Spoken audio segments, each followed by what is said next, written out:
जो हक ताला के पर्दा में रहता है वो कादर मुतलक के साया में सुकूनत करेगा। मैं खुदावंद के बारे में कहूँगा, वही मेरी पनाह और मेरा गढ़ है।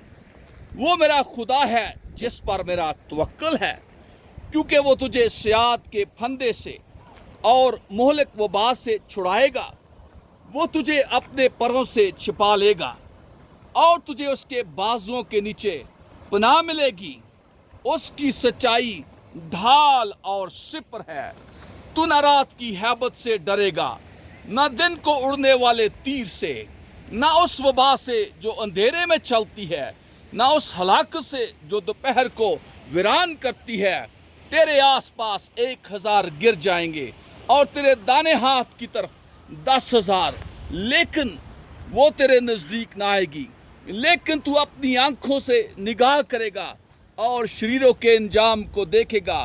पर तू ऐ खुदावंद मेरी पनाह है। तूने हक ताला को अपना मस्कन बना लिया है।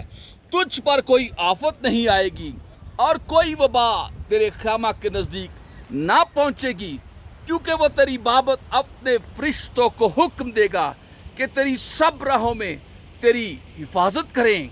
वो तुझे अपने हाथों पर उठा लेंगे, ताकि ऐसा ना हो कि तेरे पाँव को पत्थर से ठेस लगे। तू शेर बब्बर और अफई को रौंदेगा। तू जवान शेर और अजदहा को पमाल करेगा। चूँकि उसने मुझसे दिल लगाया है, इसलिए मैं उसे छुड़ाऊंगा। मैं उसे सरफराज करूंगा, क्योंकि उसने मेरा नाम पहचाना है। वो मुझे पुकारेगा और मैं उसे जवाब दूंगा। मैं मुसीबत में उसके साथ रहूंगा। मैं उसे छुड़ाऊंगा और इज्जत बख्शूंगा। मैं उसे उम्र की दराजी से सूदा करूंगा और अपनी निजात उसे दिखाऊंगा। आमीन, आमीन, आमीन।